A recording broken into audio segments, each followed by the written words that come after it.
Hi, good afternoon. My name is Gavin Harper and I'm the editor of Scotland Rugby News. Delighted to be launched on day one, so we're up and running after a fair bit of hard work behind the scenes. I suppose we're just really committed to doing something really different in terms of rugby journalism in Scotland and giving a real in-depth look at Scotland's national team, both the men and the women, Edinburgh Rugby and Glasgow Warriors, and we'll obviously take a kind of different look at the club game and the people behind the scenes, as well as the results and stuff on the park.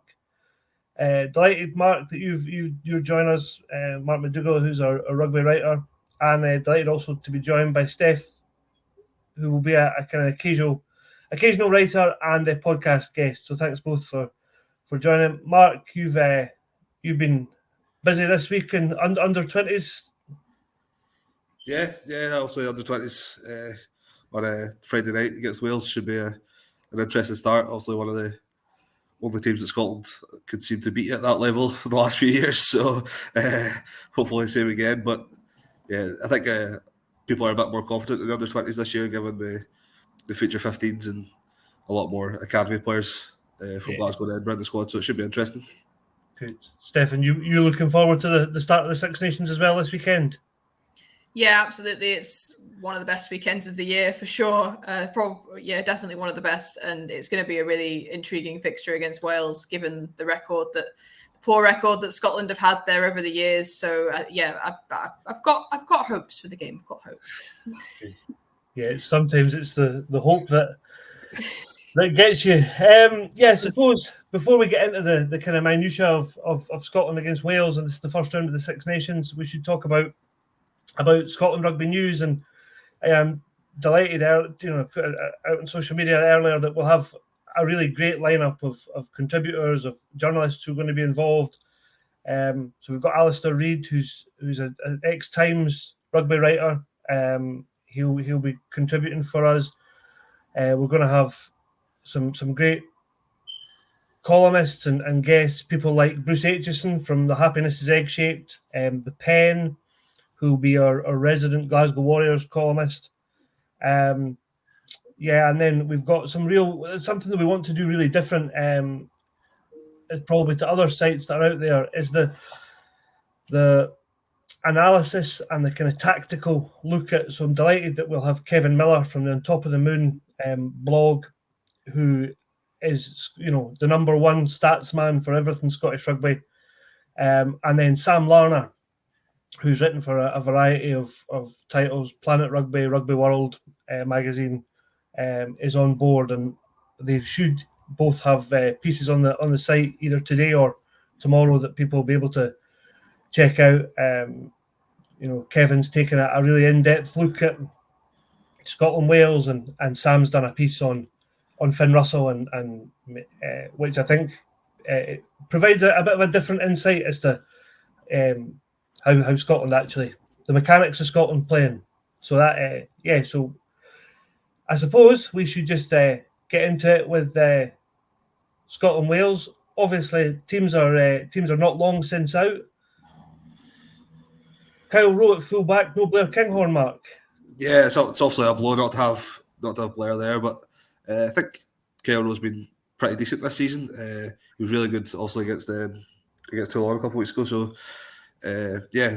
obviously it's not great, but there's not a huge amount of options there either. So it's going to be interesting to see what he does. I mean, it's only a second cap for Scotland, so yeah, it's going to be interesting. But I think right throughout the team, there's kind of a few interesting selections with like not a huge amount of caps in some places, but I think it's probably as good a team as he could have picked this weekend. I think obviously you could argue that Andy Christie should probably be in there, but apart from that, I think it's what a lot of people would have went with. Yeah, Jamie Ritchie and Luke Crosby, I suppose, maybe slight surprises, and I suppose that says a lot about Andy Christie's form, but also about the depth that Scotland have built up in the back row. And that obviously creates competition. But how surprised were you with that back row selection of Crosby, Christie, Crosby, Ritchie, and Matt Fagerson, and no place for Jack Dempsey, who's on the bench. Yeah, I mean, like you say, there's a lot of depth there, so there could have been any of them. I don't think there could have been too many complaints about any. I think really, probably the surprising thing about Jamie Ritchie being back in is obviously he'd lost that captaincy. He's not been. He was also on the bench for Edinburgh just before the Six Nations squad was announced. Mm-hmm. So, you know, it is interesting, but I think it also says a lot about him as well, that he's obviously been training well and stuff, even after losing the captaincy. I think a lot of players could quite easily have not went into a huff, but been a bit more, you know, not up for it as much when you lose that captaincy. But he's obviously showing Gregor something in training that means he keeps his place, and you know what, fair play to him for that. Yeah, Steph, what did you make of that? The captaincy decision, was that? Do you think it was the right call to take the captaincy off Jamie Ritchie? I think I understood it because I don't think Jamie Ritchie was a nailed-on starter necessarily. I don't think he's been firing on all cylinders since, you know, in club rugby. I think he's not at his absolute best. I say absolute best. He's still been a great player, but I don't think we've been seeing, you know, his great work at the breakdown and, you know, turning over the ball quite as much as we perhaps used to. Perhaps the captaincy was weighing on his shoulders a bit. He captained Edinburgh as well as the national team, but I don't know whether I'm not completely sold on the co-captain's idea yet. I think it was a bit strange to name Rory Darge a co-captain, given that he wasn't absolutely fit. I'm sure we can get onto that. But obviously Finn Russell is captain, leading captain, with Jamie Ritchie as vice captain this weekend. I think it made sense to put Finn in that role. I know there's opinions out there about standoffs being captains, whether that really works when they've got so much on their shoulders already. But I think he's the talisman, isn't he? And it makes sense. I think he's probably the closest one to the ref as well, and he obviously has a good relationship. He's built up relationships with these referees, so I can see why Finn is in that role. And I think for Rory Darge, it'll be good for him, even as the experience of leading the squad, because he might be somebody that in 4 years' time is primed in some sort of leadership role for the next World Cup. But on the subject of Rory Darge, he obviously hasn't made it, but it sounds like he's not a million miles away, and he might be fit for next weekend. How difficult, Mark, would it be for him to come straight back in if Scotland do get off to a decent start? Or do you think he's built up enough credit that he could come right back in? Yeah, I think he probably has, but I mean, it's France. It's not going to be easy for anybody to come straight back in, especially after a wee bit out. Mm-hmm. I think it was spoken about on Tuesday in the press conference about how he's been part of the leadership group pretty much since he came into the squad. So I think it was kind of obviously the next step for him to go into that role. And obviously, because he's sharing it with Finn as well, it's not putting it all on his shoulders, but maybe in a few years he'll go out on his own as captain. So I think that's probably part to do with why he's been named as co-captain this year. But yeah, I think it's going to be difficult to come straight back in. But I think against France, you kind of have to play your best players, and if he's fit, he probably is one of the best ones. So he's got to go straight back in for me. Yeah, just you mentioned earlier, Mark, on the team being kind of, you know, most of it picks itself, and it being Gregor Townsend's best team. But I just wonder, in terms of, there's obviously a couple of uncapped props on the bench, Alec Hepburn and Elliot Miller-Mills. It's a big opportunity for them because Scotland doesn't have loads of international quality props. Yeah, definitely not. There's not really any options at all outside of Xander and then WP now. But yeah, I think again on Tuesday they spoke really well about Elliot Miller-Mills and like what he's been doing for Northampton Saints. I mean, he's playing at a high level, so you should be able to trust him to go into a game like this and hopefully do the business. And I think that's what they're looking for, is that somebody like him that's, you know, he's 31, but he's not too old either to be coming in on cap. So it's going to be interesting to see what he does with him. Yeah, 31, Steph's almost a props prime, isn't it? Yeah, absolutely. And as Mark was saying, he's playing at Miller Mills is playing at a very high level, and Northampton have been amazing. Blazing the Premiership at the moment, and with the style that they're playing at, it'll be interesting if he will come off the bench, of course. To see how he gets on. It's not tight head prop is not a position that Scotland have got a lot of depth in at all. I'd be quite concerned if Sander Ferguson gets injured early in the game. I don't want to see that happen, or a red card, which he's been known for over the years. So hopefully that won't happen. But I think it will be a good opportunity for both of them. Alec Hepburn as well. Exeter have been playing well, and he's been on the scene for quite some time. So I think it'll be a good opportunity for them. Yeah, and I suppose Scotland fans can take some comfort in the fact that Alec Hepburn's got half a dozen caps for England, not in the massive recent past, but that shows that he can play at international level. Yeah, 100%. You don't get into the England team, from nothing. It's especially in the front row and in the forwards. It's a strength of always been a strength of England. So I think we can use that as a sign that he's certainly capable at this level for sure. Yeah. And just to look at Wales a wee bit, David Jenkins takes the captaincy, and obviously a whole host of names there that people would be familiar with. Justin Tipperic's no longer there. Talupi Falatau's still injured. Alan Wynne-Jones is obviously retired. Ken Owens is away as well. Dan Biggar. It feels like a real changing of the guard, almost a new era for Welsh rugby, Mark. Yeah, definitely. And I think a lot of people are almost already kind of write them off, but I think you kind of have to be aware of that as well, that these players are coming in with something to prove.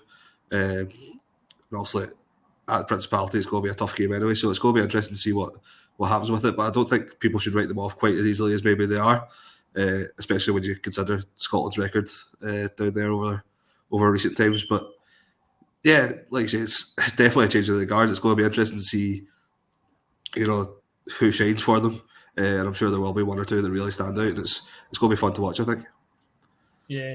Steph, why do you think Scotland's record in Cardiff is so poor, and how much of that is down to the sort of impact of the Principality Stadium?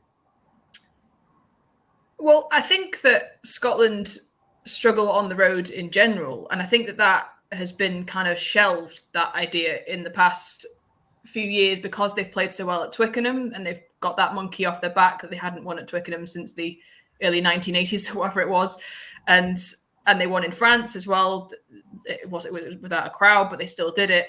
But other than that, they kind of still have struggled on the road. They haven't won at the Aviva either, ever. I think it was the Croke Park when they last won in Ireland. So I think they just struggle on the road in general. I think they struggle when their crowd is against them, especially when the game isn't going their way early on. I think we often talk about how Scotland struggle with a plan B on the pitch if it's not going well.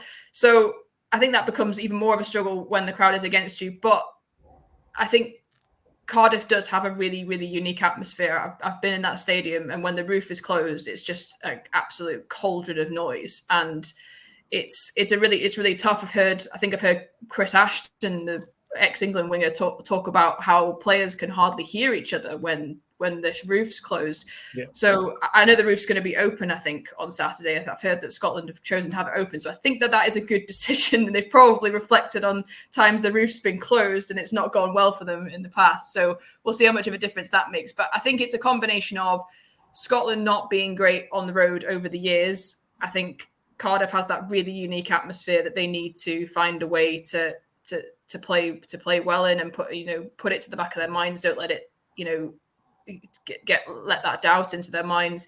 And I also think at points in time, Wales have just been a better team, but I don't think that can be said in recent years. So it is a bit of a conundrum, I suppose. Yeah, I suppose it's a funny one that the roof might play such a kind of big role, but it clearly does have an impact in keeping in that atmosphere. So you both think that the right decision for Gregor Townsend and Scotland to decide, actually, let's let's have the roof open on Saturday? Definitely. I think any sort of decision you can make that can sort of lessen the Welsh atmosphere has to be a good one. I think, like you say, it can be difficult to hear yourself thinking inside the stadium, let alone anything else. So for the players, it's got to be important for us to have those conversations on the pitch and stuff, for communication with everybody else, that the roof is open and the atmosphere. Obviously, the atmosphere is still going to be incredible, and it's still going to be difficult to hear and all the rest of it. But if it makes it any sort of way easier, then yeah, for me, it's a great decision. Yeah, there's obviously going to be so many Scotland fans making the trip, but it feels different this year, I think, because I feel like Scotland fans are travelling in with more expectation, certainly than hope of, or than just hope of a victory. What do you guys think that Scotland can? This can be the year that they end the 22 years of without a win in Cardiff? Yeah, I think it's the best opportunity they're going to have for a while. Like we spoke about, the team's very different to what it's been over the last couple of years for Wales. It's sort of a new beginning for them, a sort of era transition. So yeah, definitely, I think it's as good a chance as they're going to get. Sorry, yeah, and you, Steph, you quite confident? I don't know whether I'm confident. I've been confident before, and it's bombed. So I wouldn't say I'm confident, but this is definitely the best chance they've ever had to beat Wales in Cardiff. It's an inexperienced Wales side. There is experience in it, but generally across the board, it is a very young Wales team. I've heard that Dafydd Jenkins is 21, who's the Wales captain. He wasn't born the last time Scotland won in Cardiff, which is how ridiculous this is. No, they have to get this monkey off their backs now. If they don't do it now, I don't know when they'll do it. And I really think that questions will get asked if they don't do it. And I think if they can do it, there's a great run of games afterwards, but we'll talk about that down the line, I suppose. Yeah, let's not look too far ahead. I think we've all made that mistake before, haven't we?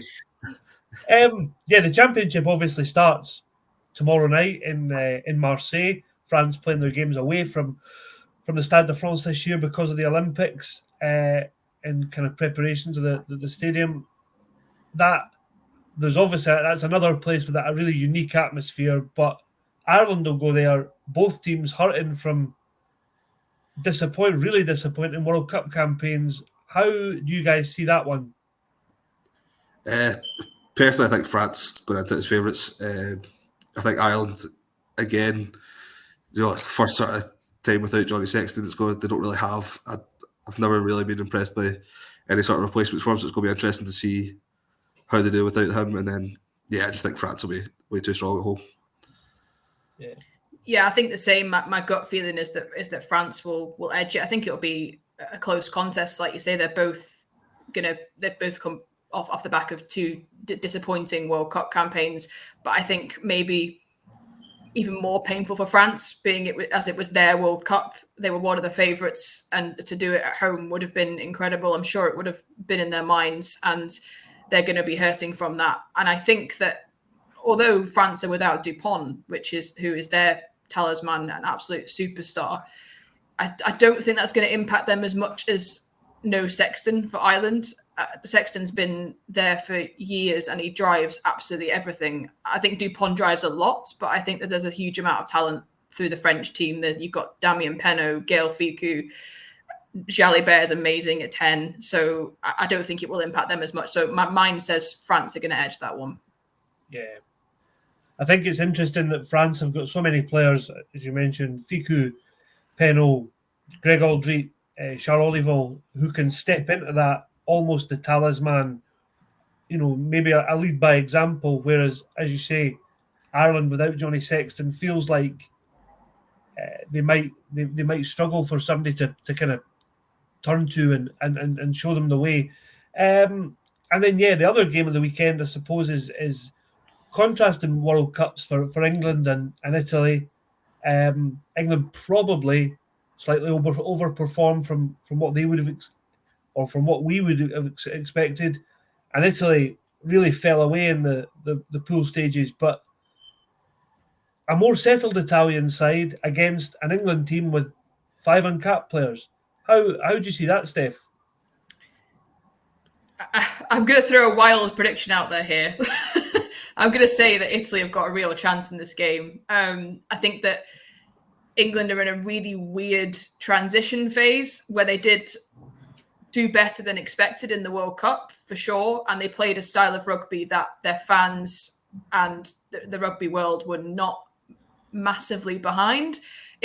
Credit where credit is due, that it really worked in that South Africa game, and they played really, really well, and they finished third. So, but I think that, like you say, that Italy team is a really settled one. You recognise most of the names across that squad. You Capuozzo, Negri, there's some really great players in there. Tommaso Allen, who's been there for ages. And England have got a lot of injuries, a lot of unavailability. They've lost Owen Farrell, who, again, is a bit like losing Sexton. He drives everything. And I just think that Italy have got a chance this weekend. It's in Rome as well. So I'm going to throw it out there. I'm going to predict an Italy win. You go along with that, Mark? An upset on the cards? I mean, I hope so. I'd like to see Italy win it. I think it's one of those ones where it's, again, probably one of their better chances to get a result against England. I think it's going to be a really interesting watch anyway, because like you say, there's a lot of unknowns in that England squad, I think. So yeah, I think it'll be a close one. Hopefully, I think Italy could do it. I don't know whether they will or not, but that might just be, just from history of England seem to get results like that. So yeah, I think Italy could do it, but it's going to be a close one. It'll be a bittersweet afternoon for Scotland fans when Finn Smith, who's on the bench for England, and Fraser Dingwall, his Northampton teammate, who are both Scottish qualified, play in that England midfield if Finn Smith gets on. Is there a case to answer for losing both of them to the England setup, or is that par for the course given the number of players that Scotland have managed to acquire over the residency ruins? Yeah, I don't think Scotland can complain too much about they taking players, can they? I mean, I think there was that stat going about the other day. It's something like 50% of the Scotland squad isn't born in Scotland. I know some of them obviously have Scottish parents and stuff like that, but yeah, I don't think Scotland can really have any complaints about it. Good. Yeah, I suppose we got Cam Redpath, didn't we, when we didn't expect to get him, I think. So I suppose we can't complain too much. And we do have Finn Russell, who's a superstar. So and bona fide Scottish. Yes. Absolutely. Excellent. Well, listen, thank you very much, both of you, for joining this first episode of the Scotland Rugby News podcast. And I will be in Cardiff on Saturday. And Mark, you're going to join me before and after the game. Yep. And we can run the room over the ins and outs of the France-Ireland game and the first weekend of the Six Nations. Yep, looking forward to it. Brilliant. Thanks very much. Cheers. Cheers.